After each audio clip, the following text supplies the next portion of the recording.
Welcome to E360 TV, the live streaming and on-demand destination for influential voices and enlightened audiences. We offer trending, grassroots, and purpose-driven content across a diverse range of interests. E360 TV is more than just watching programs. We offer the ability to interact with live shows connecting audiences to real, authentic influencers and storytellers while streaming to millions of devices.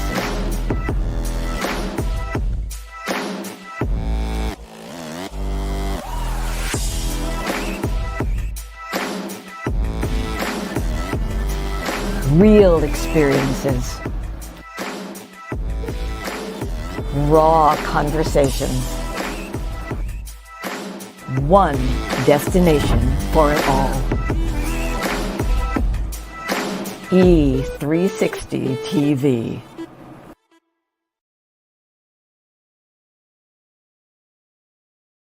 Hello, hello, hello. I have a question for you. Have you ever felt completely lost? You know, seeking purposeful direction that could and should propel your mission within your divine journey to that next level, but still it hasn't happened. Well, my name is Lauren Michaels Harris, and I'm the founder of P3, the Journey Series. People come to me because they're wounded. Many are scared, and even there are those who are bruised simply because they feel that they are increasingly, for whatever reason, losing their ability to dream. Now, this P3 program is not for a person who's just looking to start a business, no, but rather for those of you out there who have been on your journey and you've been navigating within your divine purpose, but you still desire to elevate to that level that you have not reached yet. If this is appealing, if this describes you, then I want to have a chat with you. I want to hear your story. So use the link below to get registered for your free seat at P3, the Journey Series. And let's get started, one story at a time. I'll see you inside. Click the link.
I can't even play it off.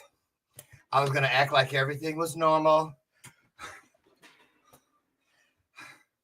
I was sitting here. I was like, Dr. Lufkin's on the show. Everything's going great. Where's my coffee? Still upstairs in the pot. So I had to run. Woo. God, it took me back to my glory days as a track star, which never actually happened. So figure that one out. Welcome. Oh, yeah, ADHD is in the house and doing great things this morning, clearly. I'm so happy to be here. I'm dreaming of a white Christmas. I don't need to play that record anymore. I can fast forward it on Alexa because I don't have to dream anymore because it's a reality. Yes, we have about 3 inches of snow that fell yesterday and more last night here in Chicagoland. So it's out there. And yeah, this is the last live show for 2024, you guys. Next week will be replays because, I take my little hiatus the last week and the first week of the last week of the year and the first week of the year. And that makes today the last show. And again, I'm so excited. I just love y'all. All these years have been worth it because when we come back on the 6th, you can find us on places like Pluto and Tubi and 62 million more homes. God is good. I'm so excited. There's a lesson in there, seriously, because you guys know the story. Real quick, I'll skip the rest of the monologue and stuff. No more ads or anything. I just want to say this show is a product of having, really stubbed my toe one morning 8 years ago, and I cussed from 8 a.m. It was exactly 8 o'clock, and I didn't stop bitching about it until around 3:30, 4 o'clock that afternoon. And out of nowhere, I heard a voice, Lauren, what if this had been your last day?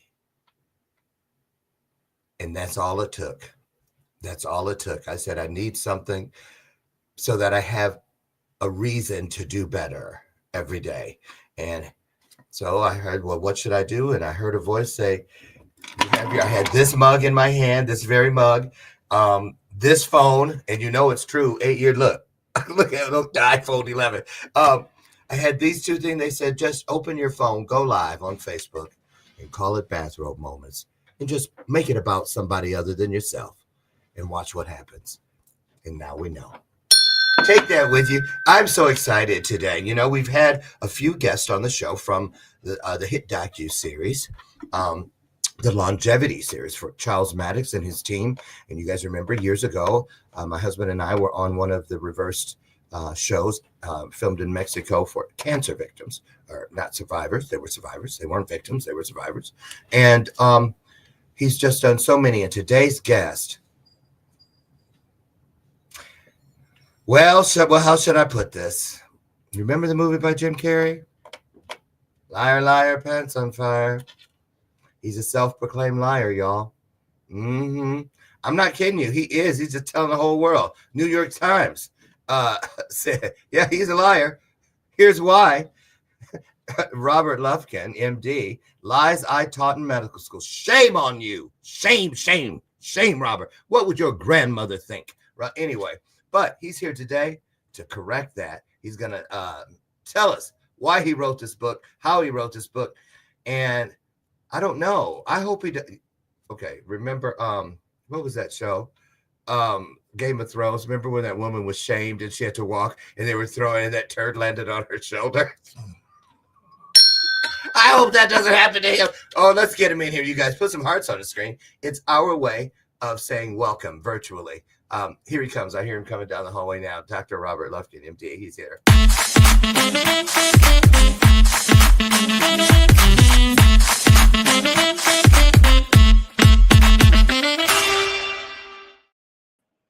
Hey, Dr. Lauren. You people must love inviting you to parties and stuff. I bet you've heard it all with that book title. Well, hey, let me just say I'm so excited this morning. I'm a huge fan of your show and the work you do. So it's a real honor and a pleasure to spend these moments together, these bathrobe moments together with you this morning. This is going to be fun. Thank you. I agree. I'm so glad you're here. What I like to do, and you have so many accolades, you have climbed and conquered so many mountains, slayed so many dragons, that I said, I'll do a disservice trying to read it. from a bio. So what I usually do is dip out and give the guests as much time as they need to just, set the vibe for today's interview and just pour into the audience what's on your heart today. And then I'll come back in and we'll get started with the shenanigans. Wow. Well, I'm like I said, I'm so excited to be here. Congratulations on your show and the tremendous success you've had, and now the syndication. This is so wonderful for you. You're doing great things. You're changing the world. I love your energy coming from the heart. It's a beautiful thing, and that's what I've tried to do with this book and living my life. You want some more? You want some more details about? Okay. I live in Boise, Idaho. I have a dog named Blue. My lovely wife, Ida May. That kind of stuff. Yeah, well, this book is critical of Western medicine. So let me say, I'm actually part of the problem. I grew up in a home. My mom was a dietitian, so I was like immersed in the idea that food somehow mattered in our health. And then after that, I went to medical school, and I loved it so much. I stayed on and became a professor at basically like two large medical schools in Southern California, where I still am today. And over the years, the great thing about being a professor, I get to practice medicine, actually see patients. And the second thing, I get to do research and write literally hundreds of research papers, peer-reviewed papers. My lab received millions of dollars in grants from drug companies and the federal government, the device makers, which I'm going to be critical of in this book. And then finally, the most important part of it, I think, was being able to teach, and more often than not, learn from the students that I interacted with. So it was, not only medical students and doctors in training, but also other healthcare professionals that were learning about medicine. And it was a wonderful, wonderful experience. And although the book is critical of Western medicine, I have to say, and no doubt, as we'll get into it, Western medicine has a lot of problems today. But I have to say that that if I got hit by a car today, I'm still going to want Western medicine to give me a blood transfusion or a splenectomy or set my fractures. I think so. Western medicine has a great benefits. Some people walk away from car accidents, so that's true. I'm just saying, that is an option you might want to consider. That's true. Maybe I should. I'm going to put that on my list. Thank you, Dr. Lord. So where do you properly live? What part of the country are you in right now? Yeah, I used to live out in Naperville, out in your neck of the woods there. I grew up in high school there, and I love Chicago. I love, the Science and Industry Museum and all this stuff there. You went to school in Naperville? Yeah, Naperville Central High, and it's great. Oh my God! We Back should in the have day, a light out on Ogden this morning. Why isn't there a sign now entering Naperville, home of Robert Lufkin? I'm going to work on that. I know people. Oh my goodness! So you're out in sunny California. Yeah, that's right. I'm in Los Angeles, in Santa Monica, and I moved here when I finished my training, and basically actually did some more training at UCLA, and now I'm a professor for a long time at UCLA and now at USC, which are two medical schools in town here. I love both places. They're great people, and I used to work on that campus. Oh, really? When I was a session singer out in LA. No. Between gigs, I worked at a place at USC. It was on the campus. It was called Cloisters. Oh, interesting. It was a little burger food place right on campus. I remember, don't train tracks go through the middle of that campus? Yeah. It's rugged. Yeah, it sure is. It is. I was so dumb back then. I'm not kidding. I was still into putting nickels on the tracks and watching this train squish them and get them. Yeah. I So remember doing that. so Christmas is next week, and you're going to be out there, or do you come back here for it? No, actually, I don't have, my family's now pretty much all out in California, so gonna stay here. I've got So two you guys young barbecue kids. for Christmas dinner? Exactly, go on the beach. Everybody out to the grill. Exactly. Tell the truth. Do you miss the white Christmas kind of thing, Doctor?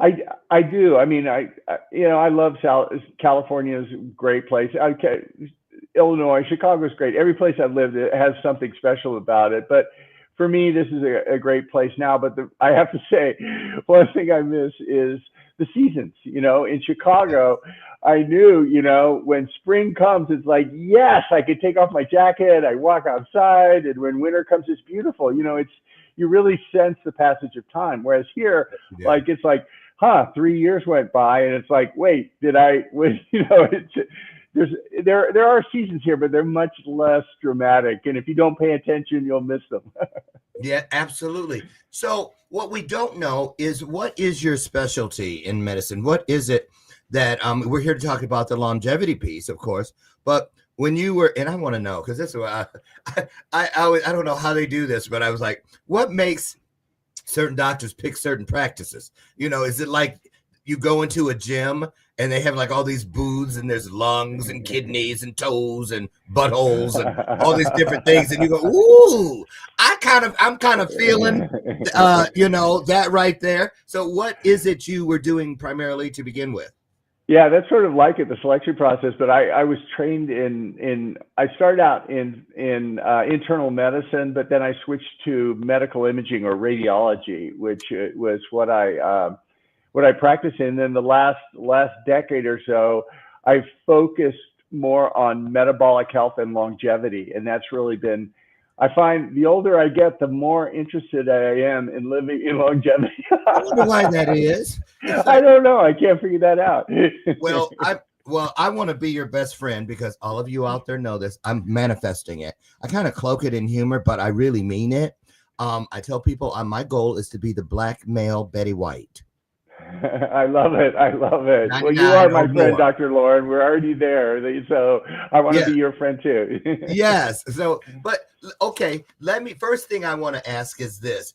Here we are in 2024, nearly 2025. There's a lot of new things. There's AI around and all of this. So is the good news for longevity and the possibilities only for those who were born, say, 2000 forward? Is it too late for us baby boomers because of people like you who told all them damn lies? And you ain't the only one. I'm just the Pillsbury Doughboy. I could keep going and going. There's a whole bunch of them. But seriously, is this good news for all people or a certain sector of the population?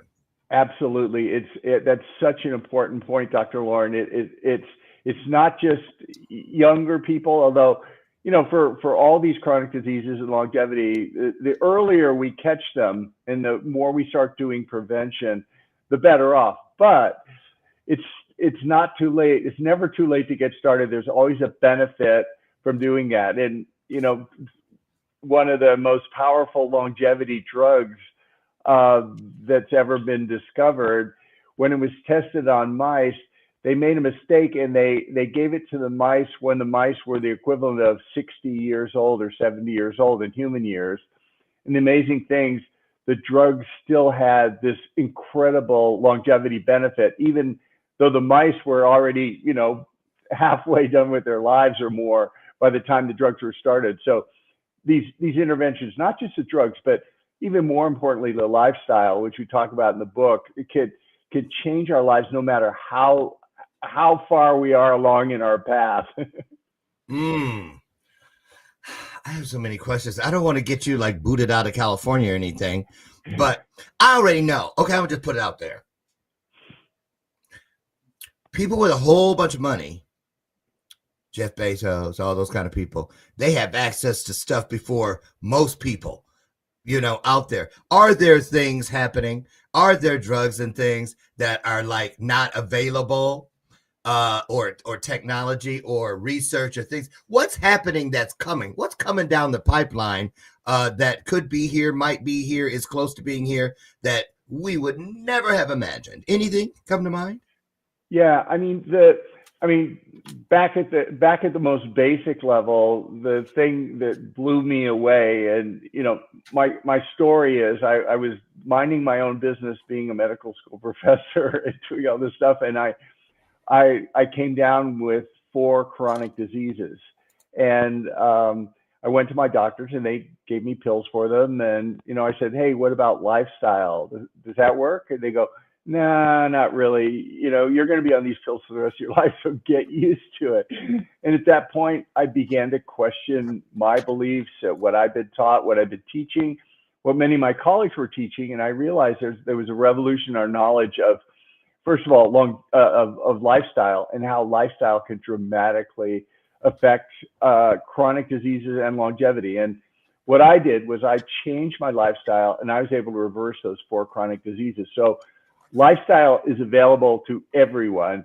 It's, in fact, I'm a doctor, but I know you are. I couldn't let that one go by. Okay, go on. But I know doctors don't make me healthy. Doctors just make me less sick. If I want to be healthy, that's something I do myself with the lifestyle choices that I make. A doctor can't do my lifestyle. It's something I get to do every single morning when I get up. I decide, what I'm going to eat, when I'm going to eat, what I'm going to exercise, what I'm going to sleep, stress, all those things.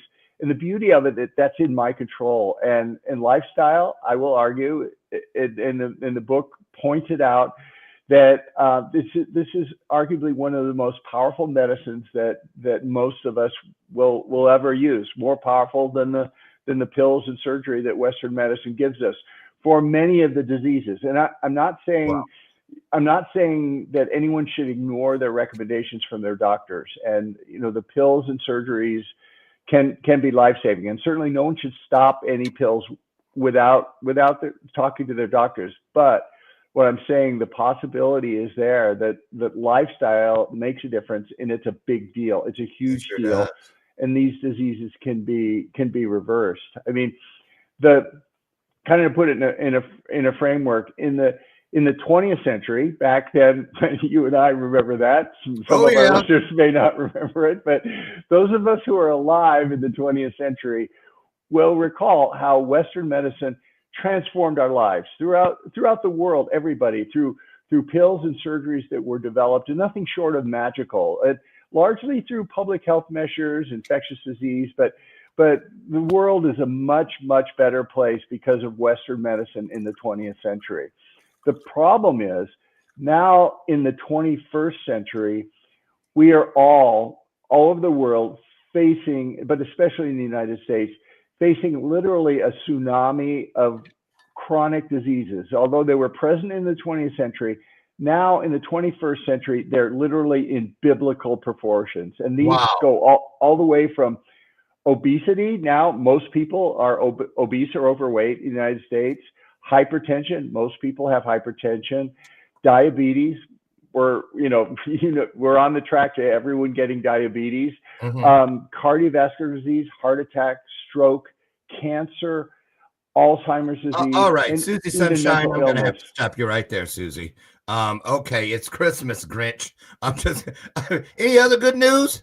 I'm kidding. Yeah, the good news is Western medicine, they take their playbook, our playbook from the 20th century, the pills and surgeries that were so effective then, and these chronic diseases come now, and they go, okay, we'll treat them with pills and medicine. And what happens is the pills and medicines can, in the acute case, be life-saving. They can save our lives, but in many cases, the pills and surgery will just mask the symptoms. So we feel better, but the underlying chronic disease continues on. It gets worse and worse and worse.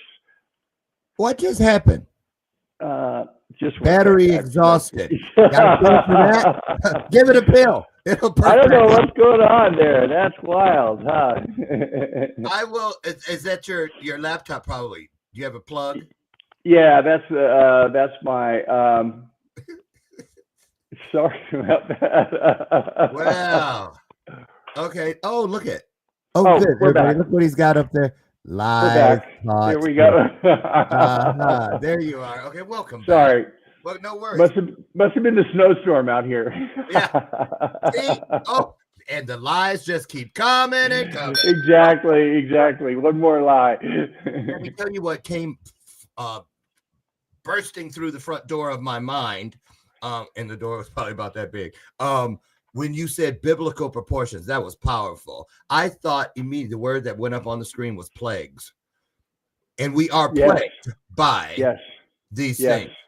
These things. Truly. So let's go ahead. I see something. Well, I was going to say is the pills and surgeries that we're given can manage the symptoms in many cases, but in many cases the underlying root cause is not addressed, and they just continue on and continue to get worse. But the good news is there is a solution for that, is lifestyle. Lifestyle for many of these diseases does what the pills and surgery can't do. In other words, they can actually slow down the disease, lower our risk of it, and even in some cases reverse it. And I believe that message isn't being communicated to people. There's a good news for us oldies but goodies. Reverse it. Yeah, absolutely. Yeah, that it makes a huge difference, and it's something within our power every day. And it doesn't. Back to the original question, lifestyle doesn't cost anything. I mean, part of it, intermittent fasting, I actually save money if I skip breakfast. It's actually and eat less junk food. And so. Oh. Yes, and that's a great place to go. I got a word I want to use. I'm just thinking, you know what I was thinking? I was like, if you had been living like 300 years ago, you'd probably be putting leeches on people and bloodletting and put this poultice on it, how far we have come, right? But then also, to be fair, how much damage. If you don't give that battery a pill or something. Okay. Guess what you're getting for Christmas? I think so. A new battery. Did someone get Duracell on the line? You can still hear me. So I want to. Yeah, go ahead. Yeah, we'll continue. Okay, good. Here's a word I want you to talk about as a root, ground zero, Cape Canaveral of health or whatever. Inflammation. I've heard that inflammation is the basis of a lot of things, and if you get rid of the inflammation, and that's why, I'm just gonna say, guess what? I'm going to literally be a test subject for reversing my excess weight, and we won't talk about it. Don't go there.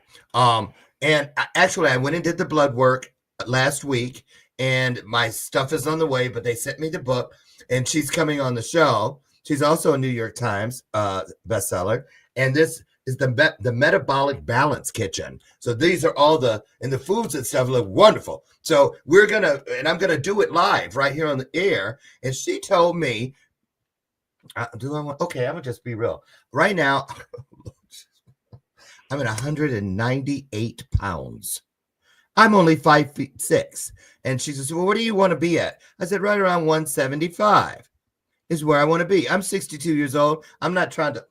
Oh, I don't know who put this on my desk. I haven't seen this thing in years. Bam! Right? I love it. But this is 55 years old. Right? And I just want to see if I could do it. And I did it. But now sometimes we get to the point, it's like, everything slows down. Right, Doc? So let's go to inflammation and reversal. What can people like me, my age or older, let's say 50 plus, give us some tips on what we can do. Well, to your point, inflammation, that is one of the root causes, this metabolic dysfunction that you're going to address with this diet book that I love that. I want to watch that episode. But the metabolic dysfunction that comes on with that you can fix with diet and lifestyle is actually is actually one of the main drivers of the root cause of these diseases, and that includes inflammation, insulin resistance, and oxidation. So the great thing about it is, if we improve our inflammation, we actually improve our metabolic disease. So by improving inflammation, we decrease our risk for all those diseases we mentioned, from obesity, the whole list that we went through already. And the great thing is, the same lifestyle modification that lowers my risk for Alzheimer's will also lower my risk for diabetes and obesity. So the same things you do to improve your weight will also lower your risk for getting those chronic diseases down the road. So yeah, that's the great thing about it, that there's this common metabolic root cause. So it's not like the word. Talk about that. We don't hear that. Metabolic, metabolism. I can't tell you the last time my doctor had that word in a conversation with me. So you mentioned it. It's on the cover of that book. Is this something new? Why does that sound like something foreign to most of us?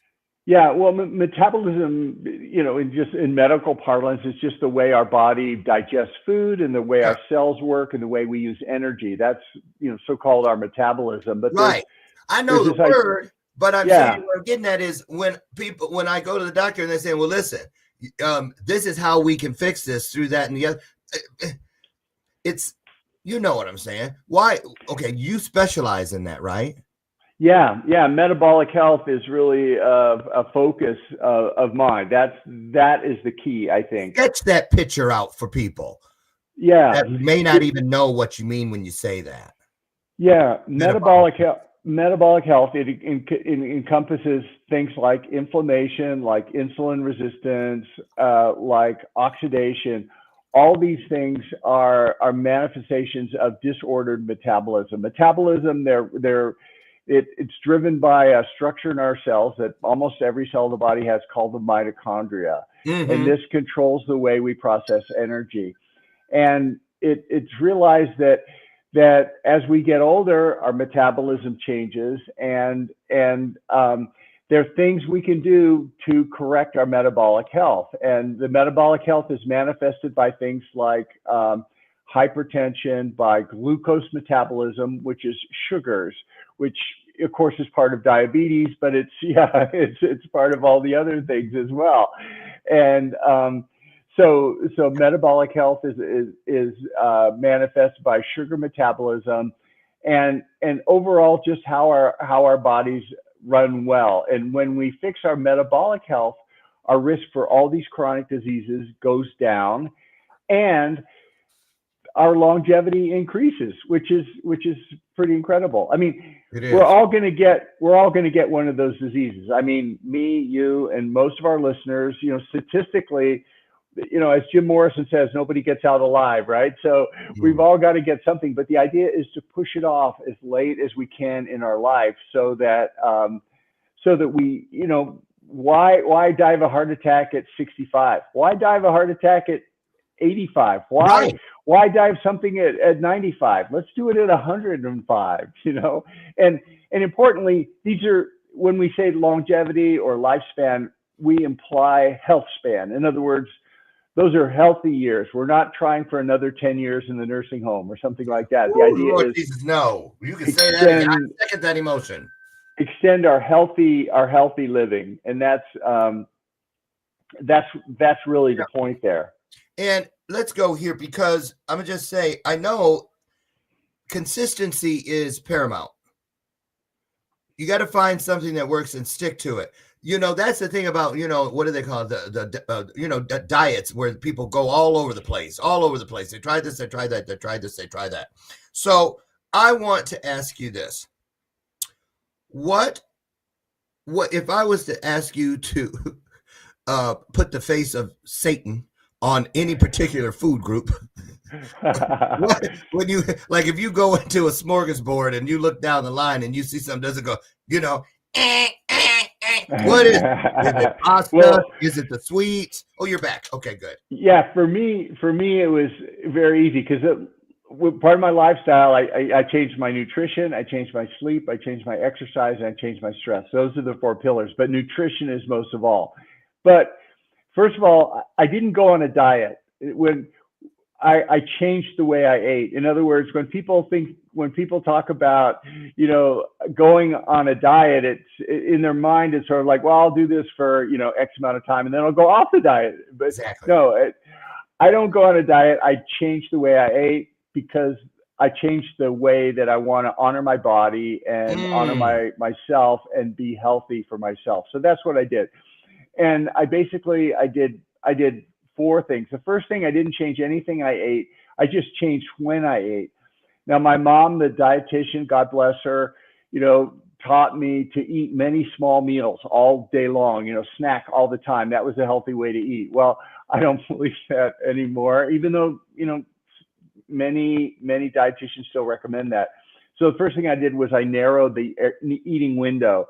So I cut out between meal snacks, and I actually usually skip breakfast, and sometimes I skip lunch. And then when my kids come home from school, I have dinner with them. And that's one thing that helps metabolic health. You don't have to fast to do that. So let me get that off the table. But if you're inclined, it makes a difference.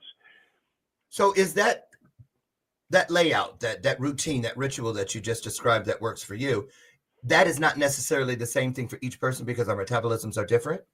Exactly. And that's the key thing. Each person is different. Like some people, have lactose or dairy issues. Other people are problems with grains. Other people have problems with certain foods, and we all have to customize it. But most people will benefit from 3 things that you can do in the diet. The first thing is lower carbohydrates. Carbohydrates are one of those macronutrients, fat, protein, carbohydrates. Carbohydrates is the bad group. It's the group that we don't. What's that? Did you just call me fat? No, no, we'll get to that. Not for long. Okay. You'll be even thinner after that, after the going through that session with the dietitian there. Yes. But yeah, 3 carbohydrates contain basically sugars, refined carbohydrates, starches like flour and bread, which change rapidly into sugar. They're basically like sugar. And these carbohydrates, which unlike fat and proteins, which fat and proteins are essential, will die if we don't eat those. But carbohydrates, we actually don't need. There are several human civilizations that don't eat many carbohydrates at all, and they do fine. They actually have, by some studies, lower rates of disease than we do. So eliminating carbohydrates, that's a big first step. And that gets back to glucose control and metabolic health. It lowers our risk for diabetes. In fact, controlled studies have shown by going on a low carbohydrate diet, you can actually reverse type 2 diabetes in controlled prospective studies in the majority of people, which is pretty remarkable. But even if you're not diabetic, there are benefits of going on this low carbohydrate diet for inflammation, oxidation, insulin resistance, all the things we talked about. So that's number 1, get rid of the carbs. And don't get me wrong, I'm a recovering junk food addict. I love junk food. Nothing I like better than sugar and everything. But, well, actually, there is one thing I like better than sugar. My children. I love my children, and I'm willing to give it up in order to live longer, to see them, their lives and their kids. Exactly. So that's the touch point I come back to. It's not necessarily about me. It's about, being around for my kids and that kind of thing. So getting rid of carbohydrates, number 1. Number 2, fats. No, you're not fat, but the fats, there are very unhealthy fats that are all over our food system now, and these are called seed oils. You may have heard politicians even talking about them now, but seed oils are things like canola oil, corn oil, soybean oil, avocado oil. No, avocado oil is not a seed oil. It's a healthy oil. That's what I eat. Yes, just like olive oil or coconut oil. Those are very healthy oils because they're not made from the seed. They're actually made from the fruit of the avocado or the fruit of the coconut. these seed oils, these evil ones, which are very, very pro-inflammatory and very toxic, are actually made from concentrated, literally the seeds, through an industrial process that is very bad for us. And the problem with seed oils is they're in practically all salad dressings. They're in even, my Trader Joe's hummus, which I think is healthy. If I don't read the label, it may have corn oil or canola oil or soybean oil in it. I need to look at the labels to make sure that I have healthy olive oil in them. I now read food labels as if my life depended on it, because actually it does. There's a lot of bad stuff in foods that it's still in the foods, but they just have to put it on the label. So can we talk about that help for ourselves just a out? second? I'm Sure. sorry. Can we? Because I remember, God, would you guys quit making me show this? But that guy, when it got started, I literally would stand when I'd see somebody, like it was in the salad dressing aisle, and this lady was sitting there looking at everything.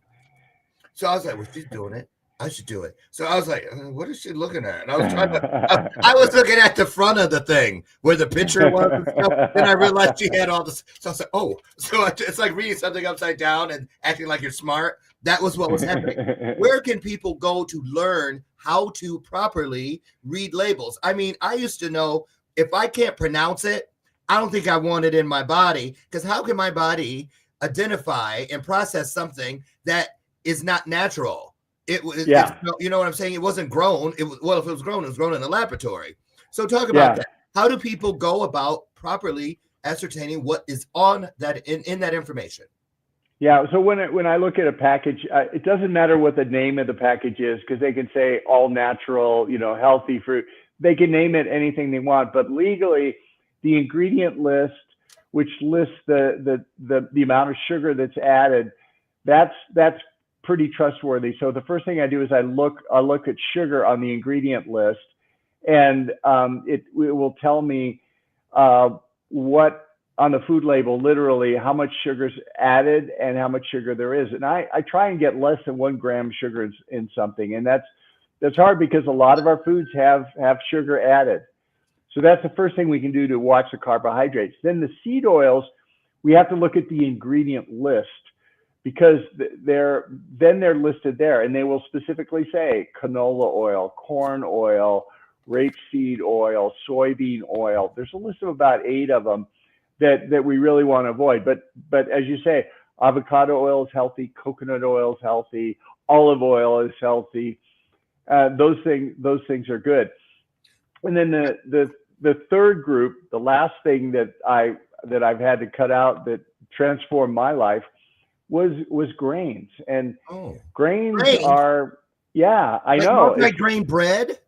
It's like whole grains, all that stuff. Because, and let me be clear, there's a disease called celiac disease, which is a gluten intolerance. I don't have that, but I believe there's evidence that many, if not most adults have a low grade inflammatory, that word again, inflammation, reaction to the proteins in the grains. So that when I eat grains, it dials up the inflammation in my body and drives all these metabolic diseases. So for that reason, I avoid all grains, and that's like wheat, flour, even whole wheat stuff. That doesn't help it.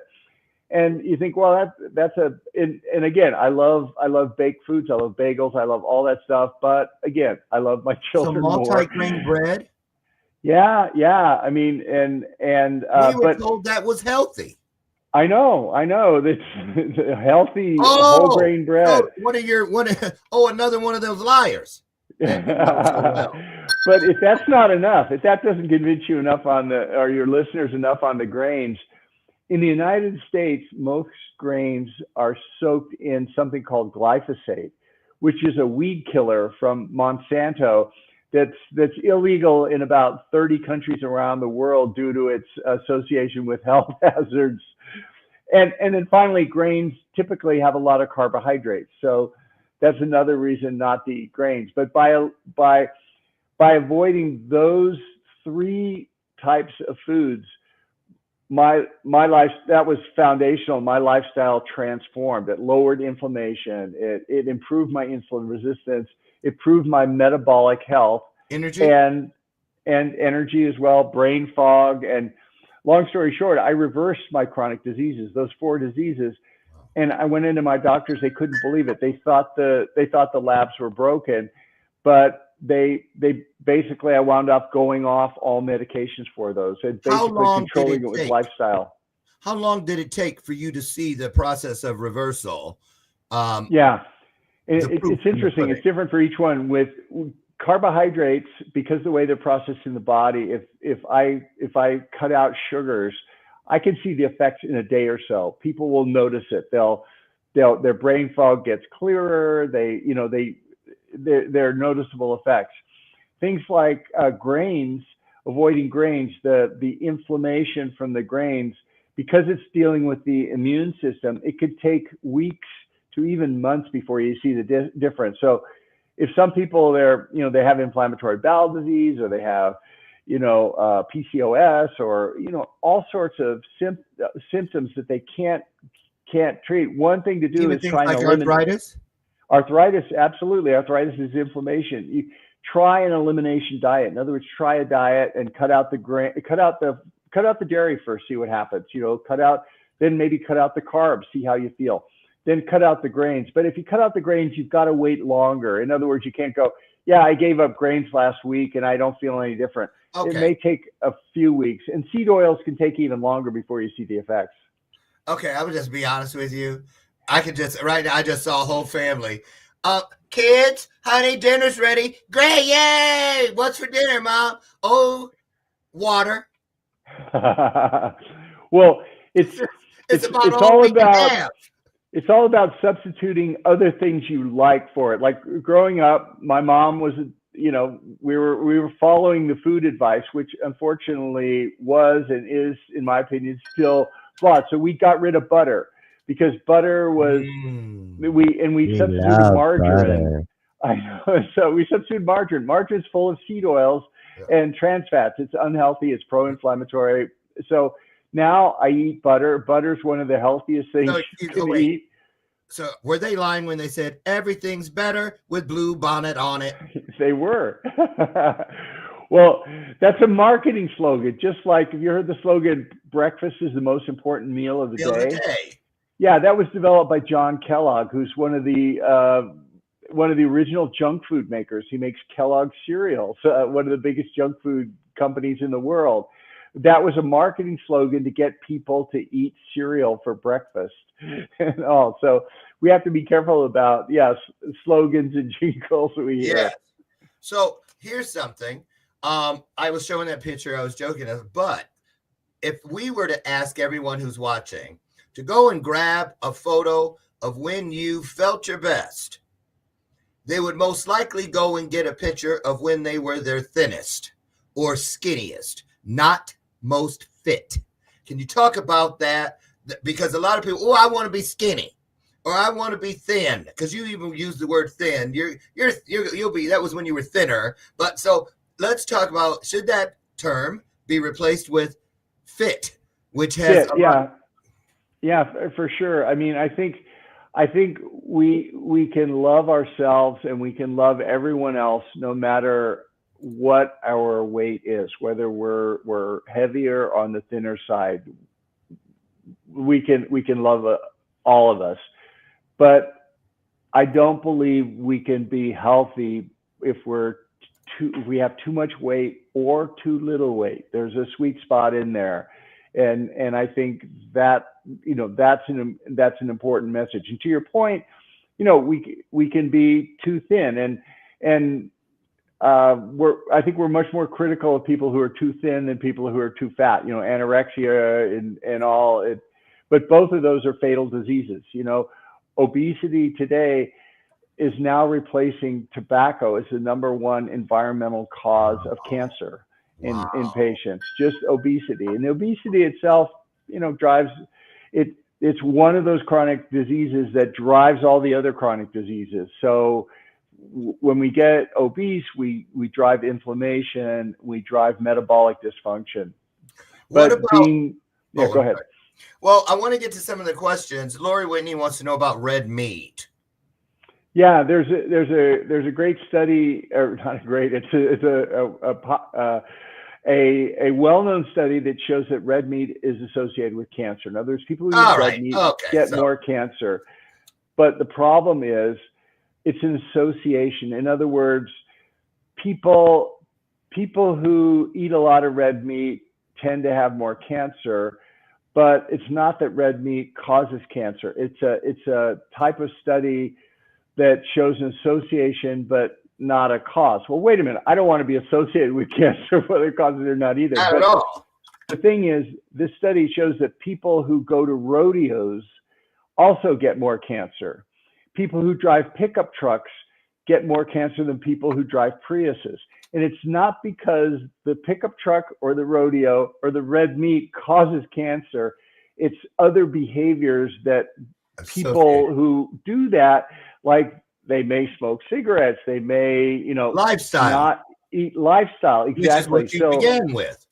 So red meat is associated with cancer, just like rodeos are associated with cancer, but it's not a causal association. So we have to be careful. Personally, I mean, let me say,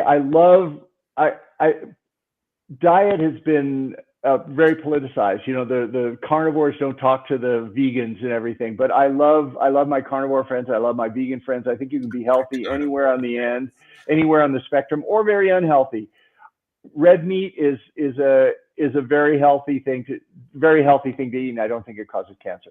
Okay, great. So thank you for saving something for us. Go to that barbecue. Oh my God.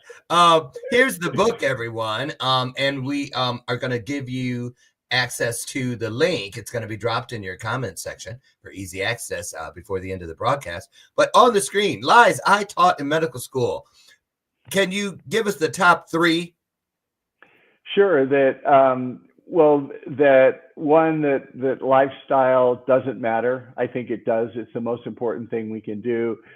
2, that we're taught that if we want to lose weight, just exercise more and eat less. That a calorie is a calorie. That is not correct. And we talk about ways to lose weight using carbohydrate restriction and food things. And then finally, that insulin is the best way to treat type 2 diabetes. And we talk about why that may not be true in the book, and there are other ways to treat it. I'm not recommending anyone stop their insulin, but think about other possibilities too. In the link down below, by the way, you can also download a free chapter of my book if you want to check it out before you go to the library, or free chapter audio and PDF. So please go to the website and you can look at it there if you want. Yes, and we also have this one for you guys right there. Robert Lufkin, that'll take you right to that for the book. Exactly. Right, yeah, okay. Exactly. That's the one we just dropped in the comment section for everybody. So click on that at the conclusion today and get over. And this is a great book to give people that you care about. Doesn't matter what age they are, if they're making choices about their health. I mean, when you're a kid, you got to eat what mom throws on the table. But you can be 13 and say, "Hey, mom, look at this. Did you know this?" So think about it. And if you want to give a gift that keeps on giving, I can't think of a better gift than one that helps increase our longevity. Let's talk about the show that you did with Charles Maddox and his team. What was that like, coming face to face with all of these different experts in the longevity space? Was it kind of like, I don't know why, but for some reason, I picture you guys come. I saw the trailer, and you guys were coming into the house, and it was like, I said, yeah, they look all nice and friendly, but really, was it like in the Michael Jackson Beat It video? Dun, dun, dun, dun, dun, dun, dun, dun, dun, dun, you know what I mean? I mean, did you agree with everything you heard, or were there some spirited conversations? It was very, very spirited. I mean, reasonable people can agree to disagree, but the conversations and the controversy was very exciting. I really recommend the documentary. I mean, Charles is a great friend. I love him. He's a genius, creative, putting that documentary I know Charles together. too, and I wouldn't go that far. Remember, he's a self-proclaimed liar. So anything he says, Charles, I take with a grain of salt. No, Charles and I used to do a nighttime version of this show together. He's like one of my besties. So he's going to put something really shitty in the comments right now. You are. So go on. Did you make any lasting connection? Oh, for sure. Well, I known Charles before. We go back a long time, but the show has literally some of the world's top experts on longevity, and they talk about some of these things that you asked me about. Cutting edge things. Some of them that are really expensive, like stem cells, regenerative medicine.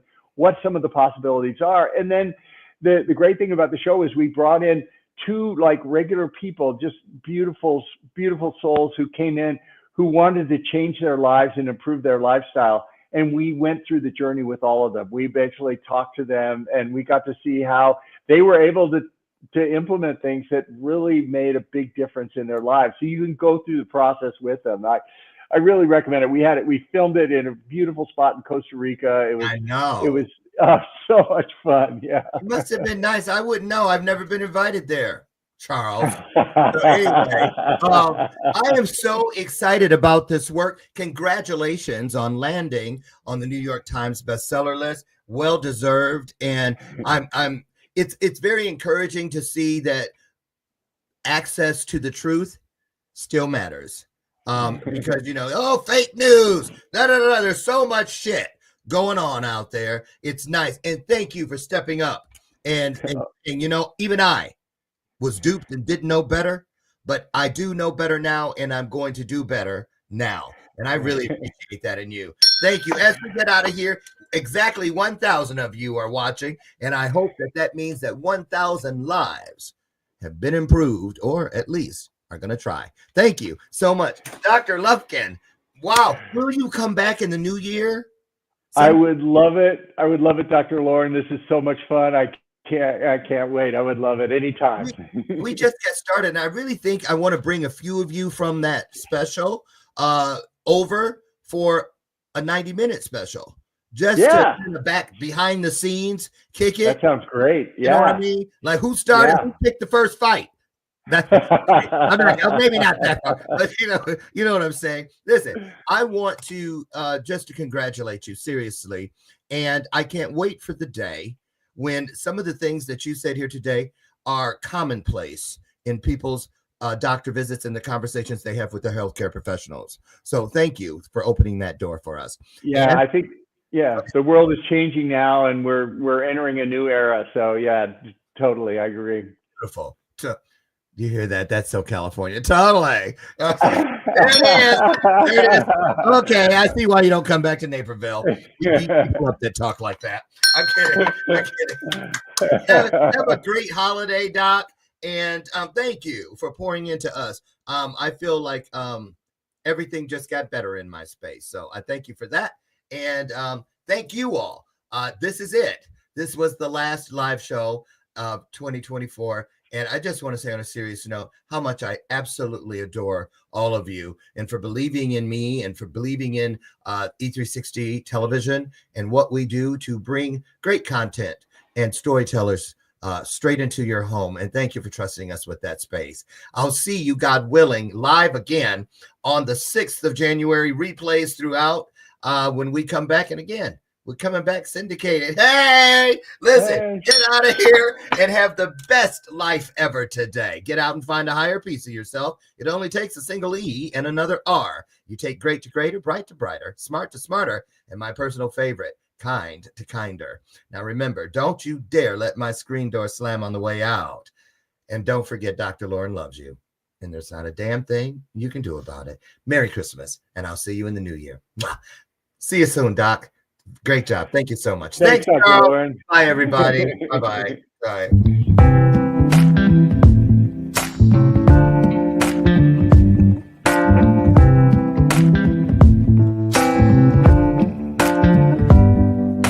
Show me your soul.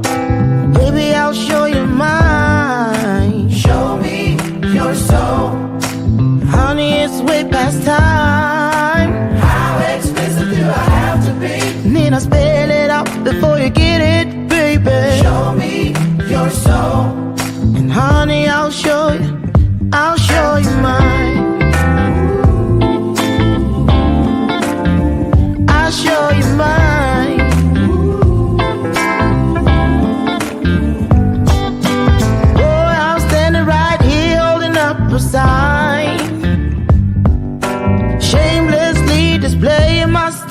mind.